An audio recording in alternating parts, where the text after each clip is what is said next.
We are up and running though, so hooray. CJ joining. Last time he joined us, he was joining from a hospital. This time he is joining from a vehicle, not moving, of course, because it's Florida law. You're not even supposed to text, much less stream while driving. But welcome, man. Before we get started, I wanted to give a special shout out to someone who sent us a nice little bit of fan mail. The guy's name is Shadzar, or a girl, I'm not really sure which. Shadzar, who sent us this missive. I reported you for scams, spam, and other malicious content, misinformation, misleading metadata, intentional miscategorization, and so on. Random RPGs do not belong in the D&D category.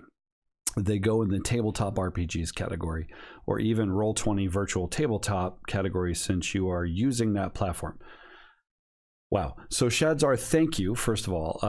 I was actually trying to sort that out when I first started the Tides of Nurgle campaign with Warhammer Fantasy, and that was not listed in the list, and nor was Kult Divinity Lost. So I went with the closest RPG that I could sort out, which was, in fact, D&D. So no intentional miscategorization there. I just did not scroll down the whole list. But you'll notice from this stream that we have corrected the problem.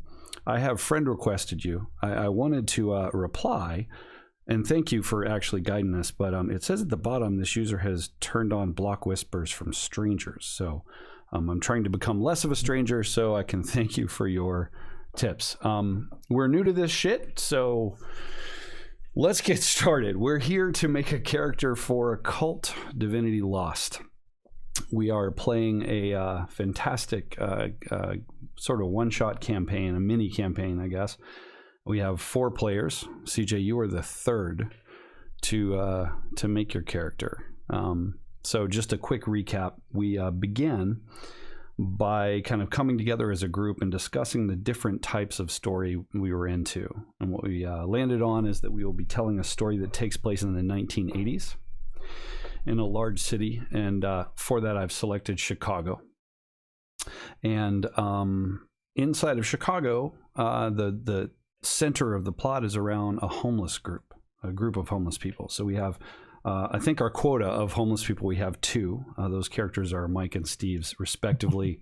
And now, CJ, it's your turn, man. So what are you thinking you would like to do as far as a character type? I'm going to start some spooky music so we can get real. My goal was either to play someone like Broken and Lost, or go the other way of it, of being overpowering them in conviction of my beliefs. So a priest, or a prophet of some sort, like the prophet archetype. So for those from other RPGs, like the aforementioned D&D or Pathfinder or whatever, the archetype is sort of like a class for the most part. And yeah, the prophet would be solid, I think. Not to say that you couldn't have a dark story, right? Because one of the first and most important things that you do when you make a cult character is you pick a dark secret. But yeah, so the broken is more, you've experienced something in your past and you are just completely overwhelmed by it. It's wrecked your life, and you're just barely able to hang on. Steve's character actually is a broken archetype. Prophet, I thought was interesting because you mentioned, I think, CJ, originally that you were interested in a clergy. And I thought, how cool would it be if you had a reason to be down there among those homeless people, but you weren't necessarily one of them? You could have resources that they don't have access to, horrific stories of your own. I don't know. What do you think? No, something like that would be fitting. I was trying to put together a background story already, and it was focused around being down there in the grime and grit. And more so, I was excommunicated, but I don't have to be. But if we were all homeless, I was thinking I was excommunicated, but in my mind, I wasn't. I was just doing Christ's work, from the gutters. Yes. No, that's amazing, right? So I love that. So you might have been any kind of priest or a preacher or a reverend or whatever your faith of choice is, right?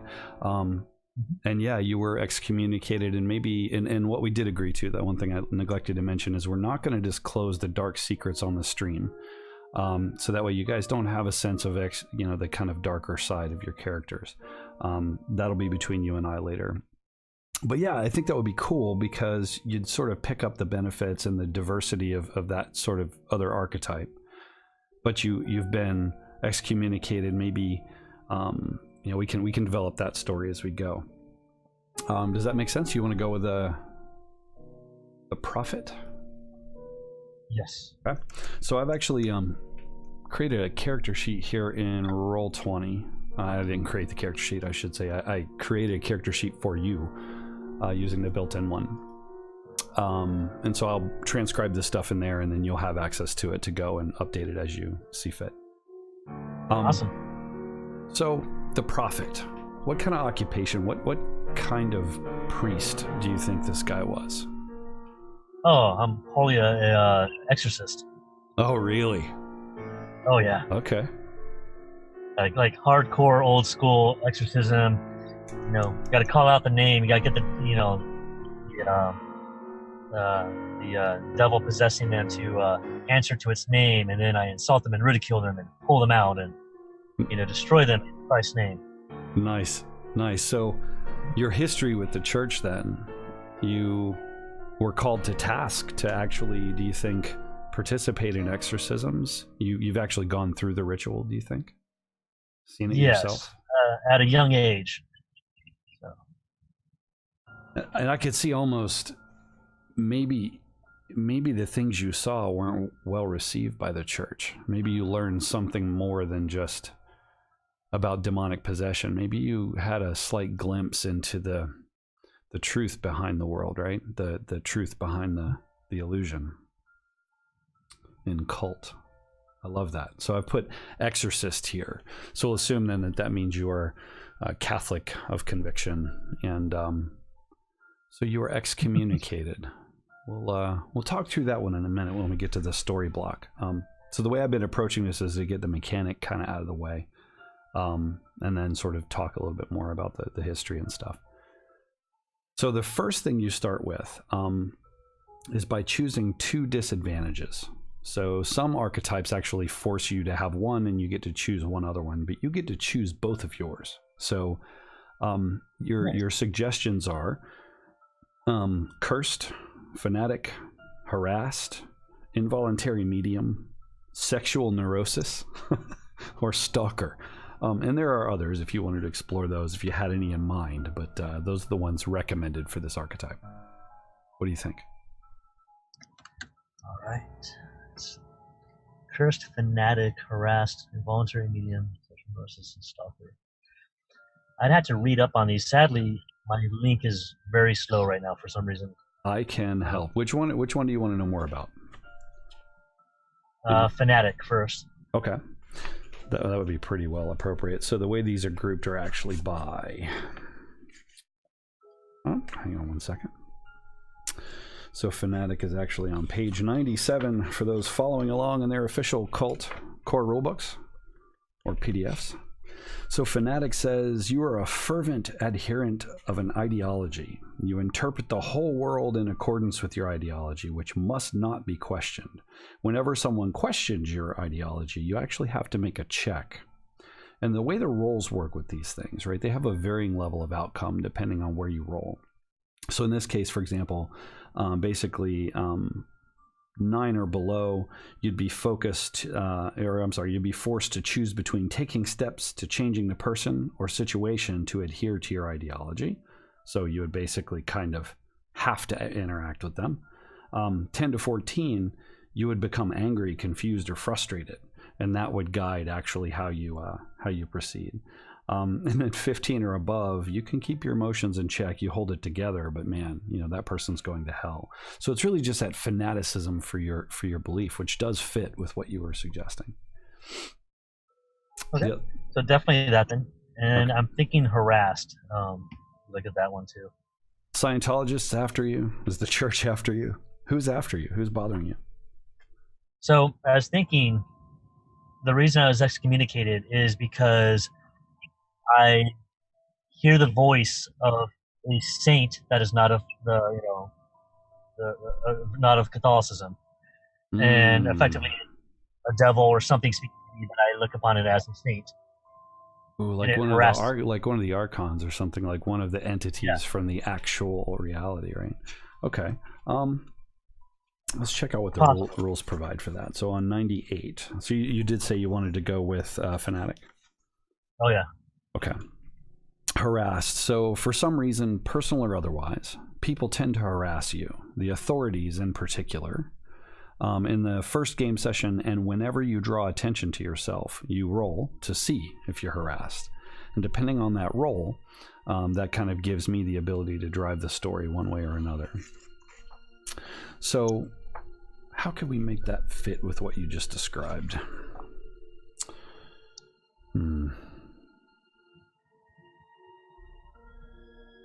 You could manage that, I think, but you could keep that in the story, but I don't know that and the rules there really speak to that. But keep the story element by all means. That's really awesome. That's why you were excommunicated, because you went to pray with some sort of church officer, right? And you went to give your confession, and yeah, it didn't go the way you expected, did it? Kind of sucked in the end when they reacted. Yeah. Curse is another one that might work. Okay, let's take a look at that. Cursed. Cursed. You are cursed. Go figure. In the first session, and whenever you're confronted by the supernatural, you roll to see how strongly the curse influences you. So in some cases, you may resist. Alternatively, I may take a hold, which is sort of the ability to take action against this story later in the session. Or if you roll poorly enough, I get 3 hold. So the GM can spend hold to make a move for the curse. For example, you or someone you care about have an accident, or something of yours is taken from you. You experience terrifying visions. So what I like is maybe what you said about seeing this other entity. Maybe that was your first encounter with this curse, right? We don't know why you're cursed. You can figure that one out and share with us later, but it drove you to see this thing, and you started to misinterpret its presence. You still maybe don't realize that you're cursed 100%. I picture that Green Day video where everything's fucking falling down while he's walking along. That's pretty good. That would fit exactly what you described.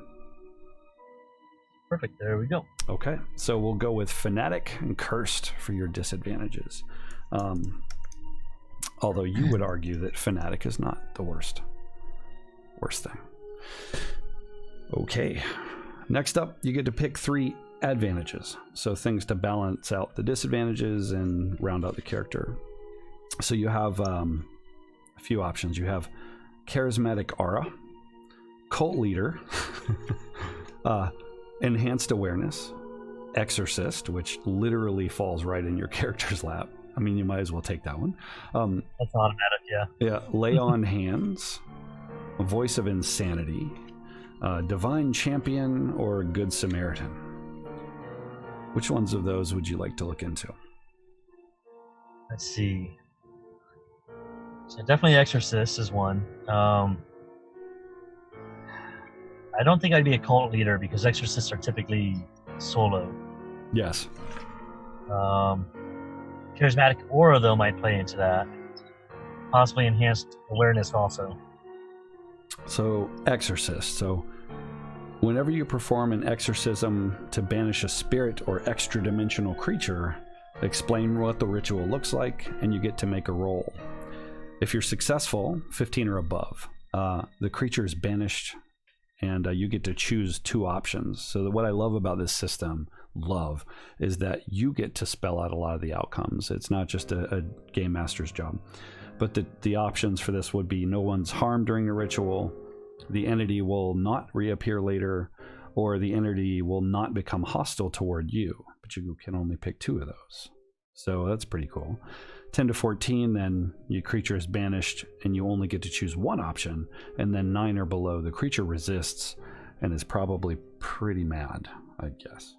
So that's how Exorcist works. Did you say you did want to take that one? Yes, Exorcist definitely. Okay. Which is probably pretty good because you'll have the ability to use that in play against bad guys. Charismatic Aura, Cult Leader, Enhanced Awareness, Lay on Hands, Voice of Insanity, Divine Champion, or Good Samaritan.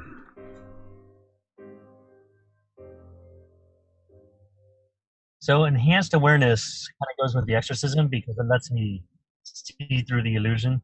Mm-hmm. Keep it minimal, because the more minimal it is, the less work it will be for you to maintain. That was weird. Hey, who's that? Sorry. Oh, you have the stream up? Yeah, it's only up right now, so it just turned on. I was like, weird. wow. But Enhanced Awareness seems like it might be good. Let's take a look at that one. For the uneducated, Enhanced Awareness, when you focus your senses at a location where the illusion is weak, like around a possessed person or a haunted site or something of that sort, you get to roll plus your soul.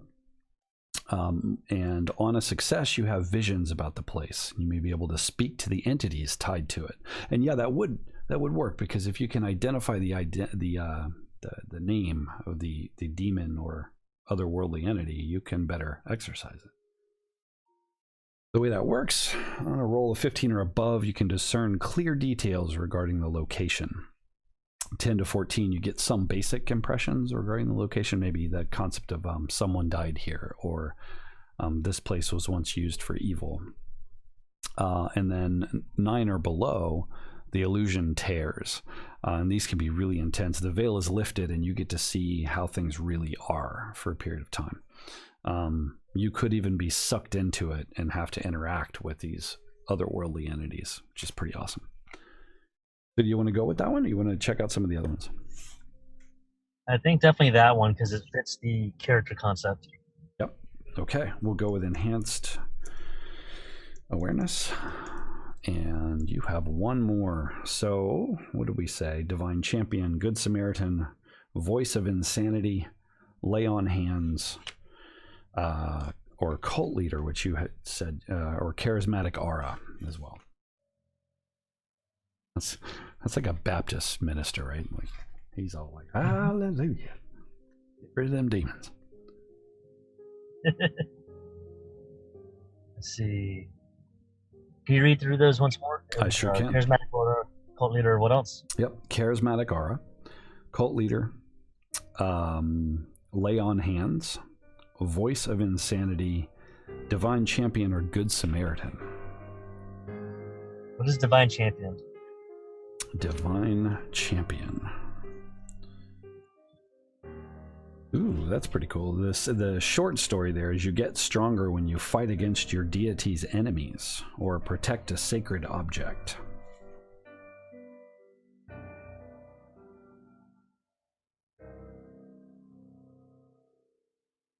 I love the page turning sound in the background as I shuffle through.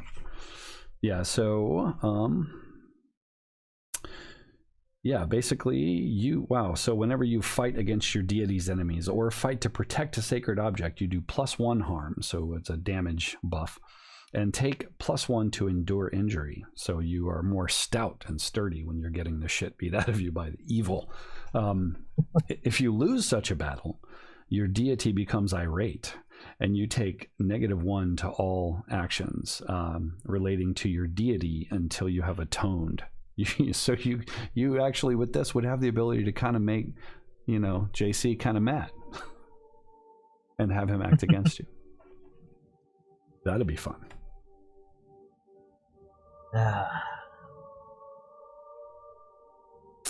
It would be. I think I would go with the Charismatic Aura, though. Okay. Charismatic Aura.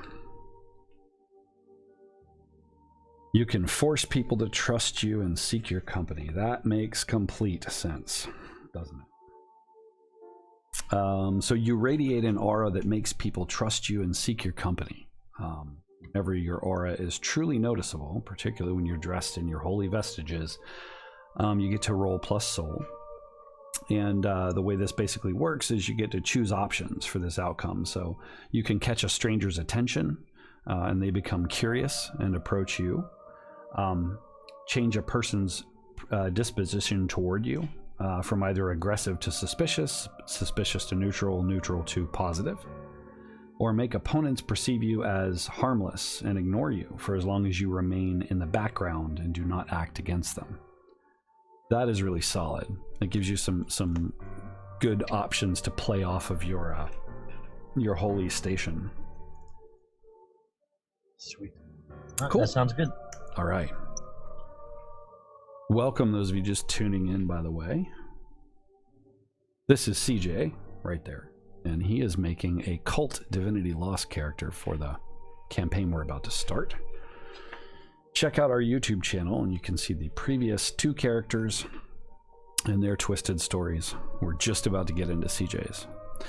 Okay, so next step is attributes. And unlike, like Dungeons and Dragons or other games like it, where you would basically roll 46, drop the lowest, and arrange them the way you want, or whatever the mechanic you're using, you basically have a handful of options to assign to your attributes. There are 2 types of attributes, active and passive. So we'll start with the passive, things about you that are just the way they are.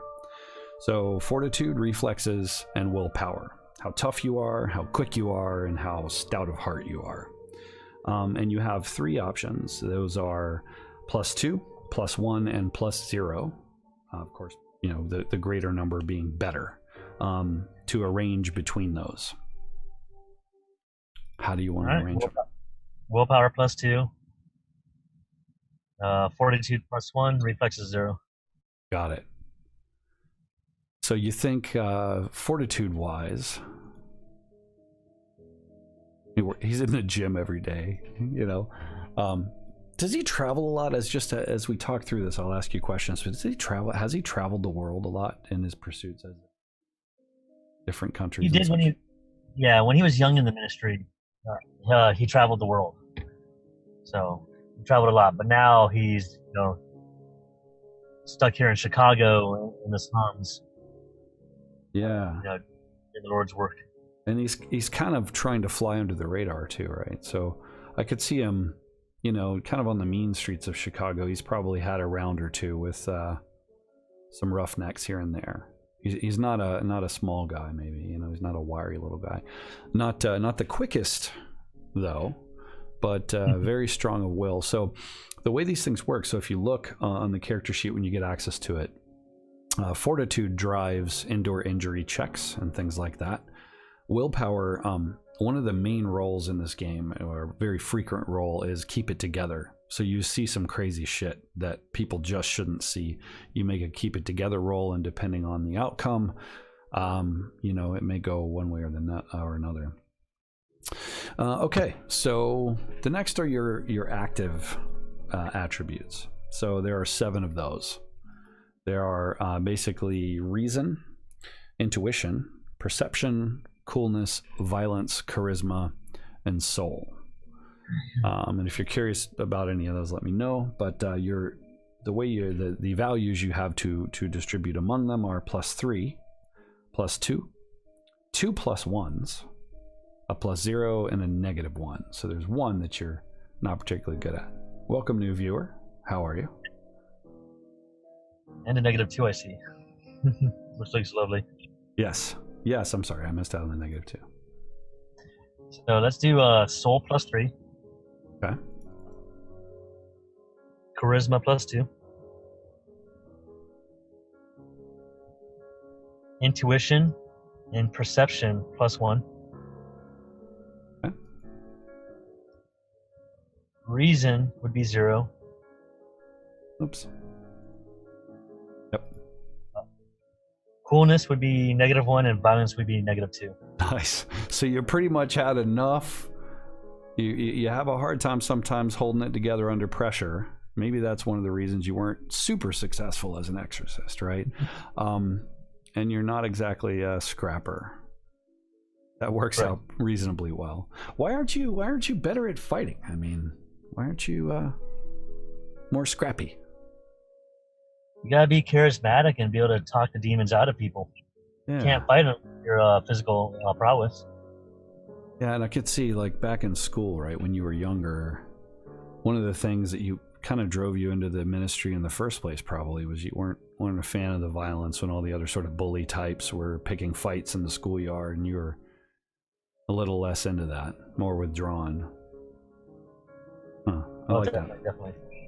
Cool. So you have stats, damn it. So I'm going to ask you to think about your dark secret.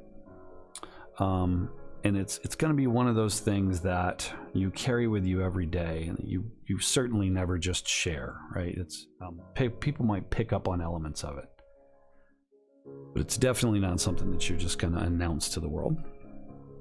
Okay. What's this guy? What's he look like? What's his vibe? I mean, we know that he's down there on the mean streets and probably living out of a shithole apartment or something. But what's his vibe?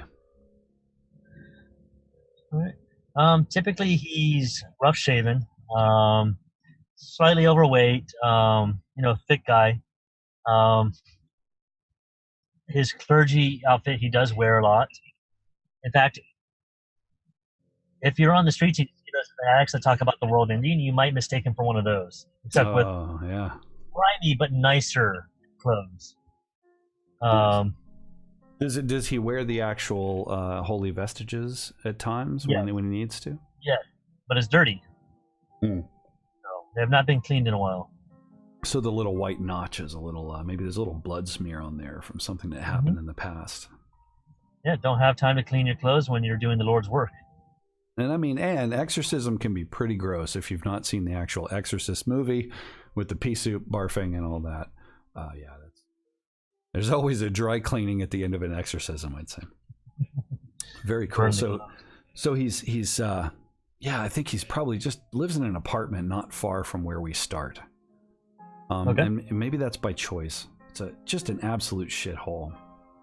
And it takes his money from donations that he gets on the street, kind of prophesying, all that sort of thing. What's his face look like? If I could see this guy, what would his facial features look like? I'd say that it'd be a little chubby, a little round, rough shaven, so he's like very patchy, like he hasn't shaved in a couple of days. Hair down to about the shoulders, grimy because he hasn't really kept it up well. The eyes beady, small, round. Probably wrinkled from stress. Like he knows too much. Like they're heavy, like. Yeah, definitely a lot of wrinkles, a lot of frowns. Forehead wrinkles and everything too. And let's see. I don't want to go with the double chin or anything, but yeah, around this, he hasn't been eating that well. Maybe he had one. He's actually losing weight. He's doing keto and basically because that's what he can afford. It's just meat, potted meat or something. Nice. What's his name? What is this priest, this excommunicated priest's name? I was going so far with Franco. But I wasn't sold on that yet. Okay. So the other name I was thinking of was Constantine, but that sounded too nice for somebody in the slums. But that's his given name. His mom didn't know that he was going to be in the slums. That's true. If that's his name. I love Constantine. It's very classic. Maybe is he fully American? I mean, was he born and raised in the USA? What was the deal with his upbringing? Yeah, born in the U.S., born in a Catholic family. His father was a bishop, which is going to play into his dark history. That's all I'm saying. Sorry. Yeah, no, that's good. That's good. I get it. Yeah. So he's been in this upbringing for a long time until, he saw what he saw when he was young. But yeah, Constantine will work. Got it. What's his last? Is he his parents? Are they maybe Italian? Maybe they're from the old world. Maybe your family goes way back, or maybe they're That Irish. works. Yeah? That makes sense. Yeah. Okay. I like that. What about I don't know any Italian last names? Del Vecchio. It's like, yes, straight out of the maybe they've got some ties to the mob or something. Not stereotyping Italian people by any means, but oh boy. So work on a last name. We'll think about that. So the last step in the mechanics of creating character for Kult is really describing the relationships between the characters. And with the last one coming up here soon, what I'd like to do is get everybody together for another session like we did and talk through those relationships. Like how do you know each other? Why are you down there? And so I will tell you, Nancy has chosen to make a paranormal investigator sort of person, because she actually does that, and it kind of resonates with her. So I could see the two of you guys having ties from your exorcist projects, if that's what they call them, cases or whatever, right? Like she might have reached out to you in the past to gain holy assistance with her cases, and vice versa. You might have sought her involvement. But yeah, so we'll talk through that. I'm interested to know a little bit more about why this guy is down here among these particular homeless people. Is he on some kind of lead? Does one of them have something going on that maybe has piqued his interest? For that part, I am not fully aware yet.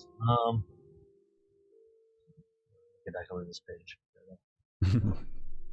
I'm thinking that in my search for exorcising the demons that I'm seeking, that my saint archon that's leading me has me down this path that has ended me up here in Chicago. And ignoring, of course, the fact that I've been excommunicated, ignoring the fact that the church is against me now, I still seek to pursue this exorcism that this demon I'm searching for. I like that. I like that. Maybe you were led to Randall, Steve's character in particular, because there's a lot to say about what's going on there. And maybe the story kind of ties back to some of his. And you spend a lot of time, because the first scenario begins under this massive overpass beneath the sort of train tracks and highway, and some events will occur that will draw you guys in, I'm sure. But yeah, maybe the whispers were of that, so I can work on that and send you some stuff. I like that. So what's your goal? So if you could, obviously you want to go and defeat all evil. You want to go and exorcise demons, because that's what you do. But what's your overall kind of goal personally? Do you want to redeem yourself in the eyes of the church, do you think? I want to redeem myself in the eyes of the mistake I made when I was younger, and which is why I seek out this demon to destroy him, essentially. How was your excommunication taken by your parents and those people in your life that cared for you? How did they take that? What's your relationship like with them now? My father has passed, so it's only my mother. And she did not take it well.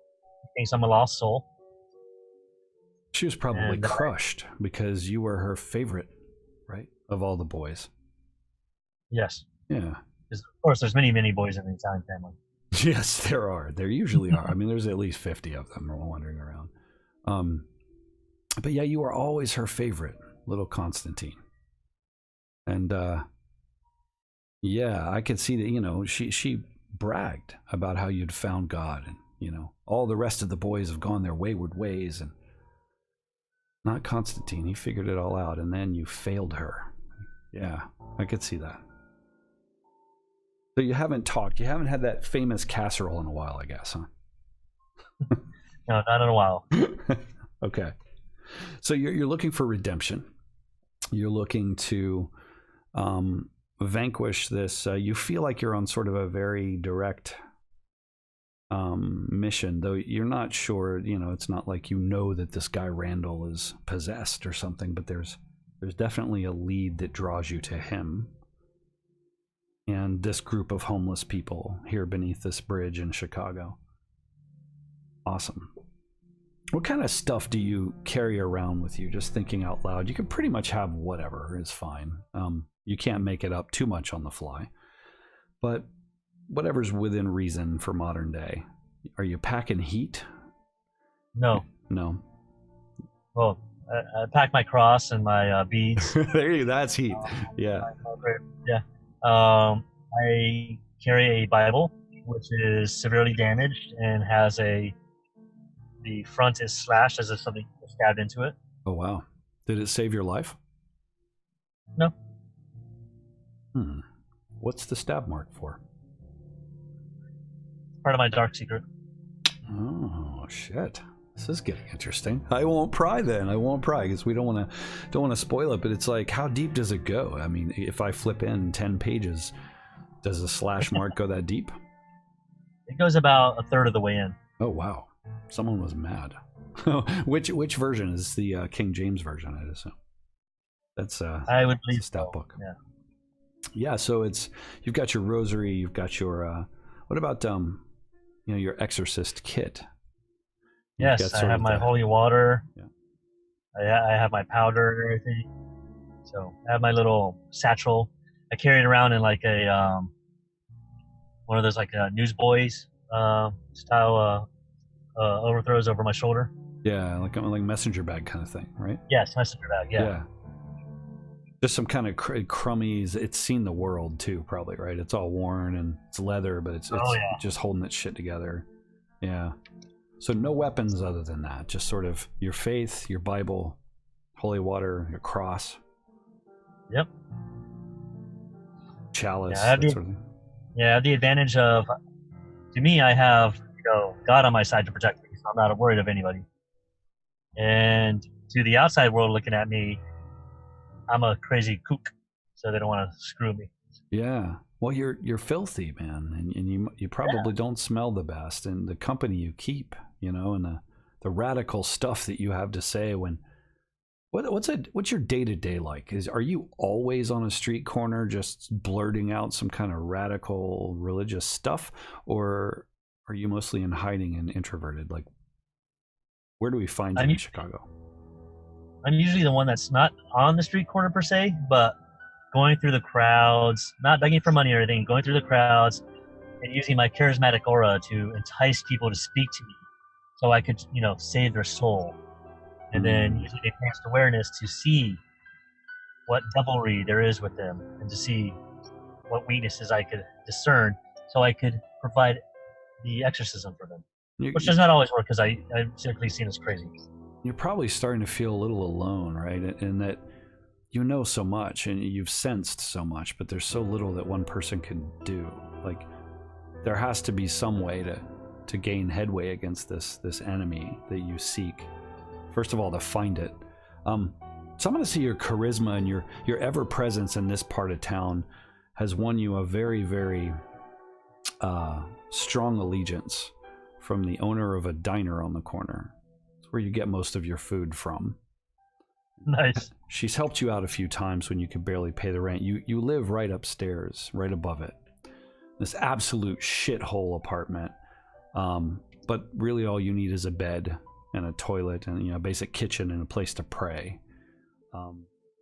Shower's busted. It only pisses out rusty water, and even that just kind of a trickle. But you pay next to nothing for it. It keeps you out of the Chicago cold. Oh yeah. But from your window, you've had this view, right? You've had this view of that scene under the overpass, the dregs of humanity, the addicts, the murderers running from the law, all sorts of things, like everything. You could just human detritus, right? You see that day in and day out.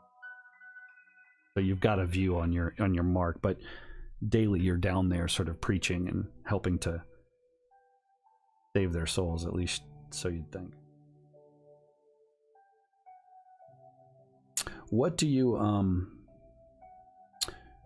running from? What is your character? Why not just confront the church? Why not fight the bullshit, right? And defend yourself.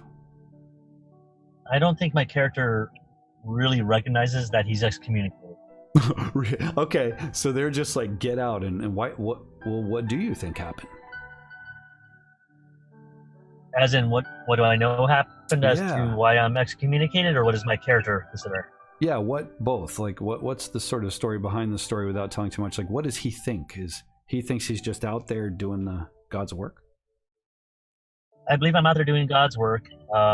I have a saint that has, the Archon, that has bestowed their faith in me, and that has empowered me. And so clearly, I know more than the other clergy around me. Yeah. Hopefully, this doesn't bring up any past memories, Jason. Fuck off. But clearly, my character here knows more than the other clergy, because I've been granted this power and this blessing from this Archon that is not a normal Archon that we worship, or a normal saint that we pray to. So obviously the church took offense to that, because they're like, no, to them this was a demon or someone that obviously influenced me. I have fallen. But I don't see it as that. I see it as, clearly you are wrong, and I am just more glorious than you. So the types of messages that you were getting from this thing, this presence, when you would pray, and the physical manifestations of it, the flickering lights and the creaking doors and things, you even saw cracks forming in the wall of the church dormitory that you slept in. Yeah, so they knew that wasn't holy. Mm-hmm. But try as they might, right? You're just certain that you're on the right path. I love that. Yes. I love that a lot.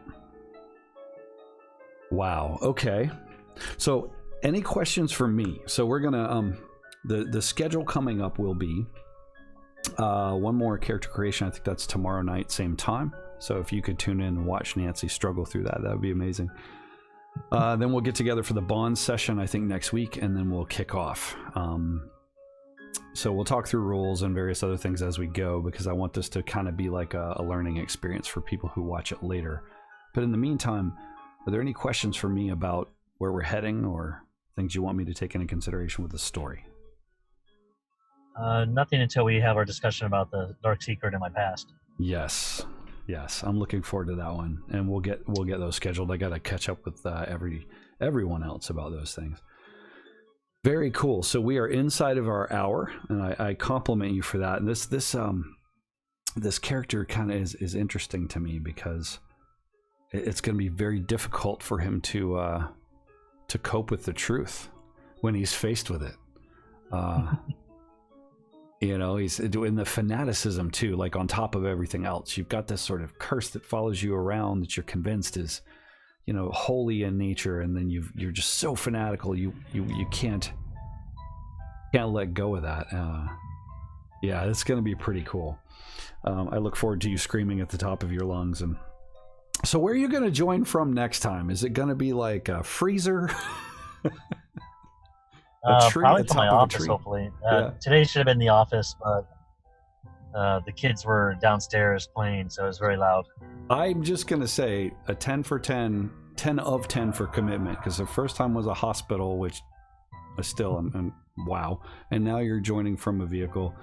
Next time we'll see you at the top of a tree, in a bank vault, a restaurant freezer. Awesome. In the middle of a robbery. So I got to do the obligatory. This has been Myth Brigade. We are playing Kult Divinity Lost. Watch on YouTube, subscribe on Twitter and Instagram and all those things. And we look forward to kicking this campaign off. CJ, man, thank you. I'm going to end this stream right here.